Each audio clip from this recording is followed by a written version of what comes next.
Je souris et ajoutai: Regarde-moi, je ne me gêne pas devant toi. Je commençais à pisser, mais par à coup, parce que mon membre était encore raide. Berthe éclata de rire. Je profitai de sa bonne humeur, soulevai rapidement son jupon et sa chemise, l'accroupis de force et la forçai à pisser. Elle ne fit plus de résistance, écarta ses jambes et se pencha un peu. Je vis le jet qui tombait sur le sol en faisant des éclaboussures. À la fin, il devint plus faible. Finalement, il me sembla que ma sœur faisait des efforts. Sa fente s'ouvrait tout en haut et l'on voyait la chair rouge. Cela n'avait duré que quelques secondes. Le jet cessa et quelques gouttes en tombèrent seules encore. Alors j'empoignai de mes deux mains les lèvres de son con et je les écartai. Ceci sembla lui causer beaucoup de plaisir, car sans cela, elle n'eût pas tenu sa chemise en l'air avec tant de complaisance. À la fin, je découvris que sa fente, que l'on pouvait comparer à une moule entr'ouverte, contenait encore deux lèvres, mais plus petites que celles du dehors. Celle-ci était d'une belle couleur rouge et fermée. En haut, on voyait un petit trou par où elle avait pissé. On voyait aussi un petit bout de chair de la grosseur d'un petit pois. Je le touchais et le trouvais très dur. Ces attouchements semblaient plaire à ma sœur car elle se tint tranquille, sauf qu'elle poussait un peu le ventre en avant. Elle devint très excitée et souleva encore sa chemise au-dessus du nombril. Alors, je visitais son ventre. Je lui passais les mains partout. Je chatouillais son nombril et mis ma langue autour. Puis je me reculais pour mieux voir. Alors seulement je vis les jolis poils qui ordaient la motte grasse et triangulaire de Berthe. À la vérité, il y en avait peu. Ils étaient courts, duveteux et de couleur si claire que vraiment, il fallait être bien prêt pour les voir. Chez moi, il n'y en avait pas plus, mais ils étaient plus noirs. Je les tortillais un peu et manifestais mon étonnement au sujet de la différence de couleur de nos poils. Mais Berthe répondit: C'est toujours comme ça. Comment sais-tu cela? Kate me l'a dit quand nous étions au bain seuls. D'ailleurs, je vais bientôt avoir mes affaires. Qu'est-ce que c'est que ça? Le con laisse couler du sang tous les mois pendant quelques jours. Kate a eu des poils et ses affaires au même âge que moi. A-t-elle aussi des poils comme toi? Mais non, dit Berthe d'un air de supériorité. Et, laissant retomber ses vêtements, elle ajouta: Kate a les poils roux et moi je les ai blonds. Elle se met de l'huile sur la tête pour paraître plus foncée. D'ailleurs, elle a tellement de poils qu'on ne peut voir sa chose que si elle écarte bien les jambes. Pendant que Berthe disait tout cela, mon membre avait perdu sa raideur. Berthe le remarqua et dit: Vois, ton chose est redevenu tout petit. Kate m'a bien dit cela, un jour que je lui avais demandé pourquoi elle avait ri dans la salle de bain. Elle m'a raconté que le membre de Roger s'était dressé comme celui d'un homme. Il paraît qu'il est d'ailleurs assez gros. S'il était un homme, a-t-elle ajouté, je me le laisserais bien mettre par lui. Prends garde, Berthe, qu'il ne te le mette pas. Qu'est-ce que ça veut dire, le mettre? Demandai-je. Eh bien oui, quand on se les frotte l'un l'autre. Kate me l'a déjà fait, et j'ai dû le lui faire aussi. Elle m'a fait bien plus de plaisir que toi tout à l'heure. Elle se mouille toujours le doigt. J'ai dû lui mettre le pouce parce qu'il paraît que c'est le doigt qui entre le plus loin. Alors je l'ai remué vite, d'avant, en arrière, et ça lui a fait plaisir. Elle me l'a fait, et ça m'a fait plaisir aussi. Mais la première fois qu'elle se l'est fait faire, elle m'a beaucoup effrayée. Elle a commencé à soupirer, à souffler, elle s'est mise à crier en se secouant, si bien que j'allais cesser, croyant qu'elle avait mal. Ne cesse pas, Berthe, m'a-t-elle dit. Et elle s'est secouée en criant: Berthe, ça vient! Oh, oh, oh! Puis elle est retombée sur le lit, comme évanouie. Quand j'ai retiré mon doigt de sa fente, il était comme plein de colle. Elle m'a fait laver et m'a promis de me faire venir aussi cela, lorsque je serai plus vieille et que j'aurai du poil sur ma motte. 1000 pensées me traversaient la tête. J'avais 100 questions à faire, parce qu'il m'était resté beaucoup à apprendre. Qui sait d'ailleurs ce qui se serait passé si la cloche n'avait pas sonné pour annoncer le dîner? Je regardai vite tous les trésors de Berthe, lui montrai les miens. Puis, nous remîmes nos vêtements en ordre. Ensuite, nous nous embrassâmes en nous promettant sur l'honneur de ne rien dévoiler de ce qui s'était passé entre nous. Nous allions nous en aller, quand un bruit de voix nous retint. La cloche qui venait de sonner, nous nous en aperçûmes alors, n'était pas pour nous, mais pour annoncer le dîner des domestiques. Nous n'étions donc pas pressés de nous éloigner puisque nous étions habillés, et que les gens qui se seraient approchés ne pourraient rien savoir de ce que nous venions de faire. Nous entendions du bruit, non loin de nous, hors du jardin. Nous vîmes bientôt que ces voix appartenaient à quelques servantes qui avaient affaire dans le champ qui se trouvait derrière le jardin. Mais nous pouvions les regarder parce que le dîner des domestiques ne commençait qu'un quart d'heure après la sonnerie de la cloche. Comme il avait plu la veille, la terre du champ labouré collait aux pieds des servantes qui allaient pieds nus et dont les jupes, à la vérité, elles ne semblaient pas en avoir qu'une seule, chacune sur le corps, étaient très courtes et ne descendaient pas plus bas que le genou. Elles n'étaient pas d'une grande beauté, mais c'étaient tout de même des paysannes bien bâties, hâlées par le soleil et d'un âge variant entre 20 et 30 ans. Lorsque ces femmes furent arrivées à l'étang, elles s'assirent dans le gazon de la rive et trempèrent leurs pieds dans l'eau.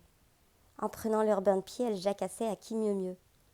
Elles étaient en face de nous et à peine éloignées de 10 pas, ce qui faisait qu'on distinguait très bien la différence de couleur entre leurs mollets bruns et leurs genoux beaucoup plus blancs, qui étaient complètement découverts. Chez quelques-unes, on voyait même une partie de la cuisse. Berthe ne semblait prendre aucun plaisir à ce spectacle et me tirait par le bras pour que nous nous en allions. Alors, nous entendîmes des pas tout près de nous et nous vîmes arriver 3 valets sur un sentier près de nous. Quelques-unes des servantes mirent de l'ordre dans leurs vêtements, à la vue des hommes, et particulièrement l'une qui avait des cheveux d'un noir de charbon et quelque chose d'espagnol dans le visage où brillaient 2 yeux gris clairs et malicieux. Le premier des valets, qui était un homme d'aspect idiot, ne prit pas garde à la présence des femmes, et se plaçant devant notre cachette, déboutonna son pantalon pour pisser. Il tira son membre qui ressemblait assez au mien, sauf que son gland était complètement recouvert. Il le décalota pour pisser. Il avait relevé sa chemise si haut qu'on pouvait aussi voir les poils qui entouraient ses parties génitales. Il avait aussi tiré ses coudes de son pantalon, et il les grattait de la main gauche, tandis qu'il dirigeait son membre de la main droite. À cette vue, j'éprouvais la même sensation d'ennui que Berthe quand je lui avais montré les mollets des paysannes. Mais celle-ci était maintenant toute yeux. Les filles faisaient comme si elles ne voyaient pas. Le second valet se déculotta aussi et montra de même sa pine, plus petite que la précédente, mais à demi décalotée et brune. Il se mit à pisser. Alors les filles se mirent à rire et leurs éclats furent encore plus forts lorsque le troisième valet se fut aussi mis en position. Pendant ce temps, le premier avait fini. Il décalota complètement sa bite et la secoua pour faire tomber les dernières gouttes, plia un peu les genoux en avant pour rentrer tout le paquet dans le pantalon et, en même temps, il lâcha un paix clair et sonore, tandis qu'il poussait un « Ah !» de satisfaction. Alors ce fut parmi les servantes une fusée de rire et de moqueries. Le rire devint général lorsqu'elles remarquèrent le bout de joie du troisième valet. Celui-ci s'était placé en biais de telle façon que nous pouvions voir son membre aussi bien que les paysannes. Il le mettait en l'air de façon à ce que le geste s'en allât très haut, ce qui faisait rire les servantes comme des folles. Ensuite, les valets allèrent vers les servantes et l'une d'elles se mit à lancer de l'eau sur celui qui avait l'air idiot. Le dernier valet dit à la brunette qui avait rangé ses robes à la vue des hommes. « Tu as eu beau le cacher, Ursule, j'ai déjà vu ce qui te tient tant à cœur. »« Il y a encore beaucoup de choses que tu n'as pas vues, Valentin, et que tu ne verras jamais, » répondit Ursule avec coquetterie. « Penses-tu » dit Valentin, qui maintenant se trouvait juste derrière elle. En même temps, il la saisit par les épaules et la poussa en arrière sur le sol.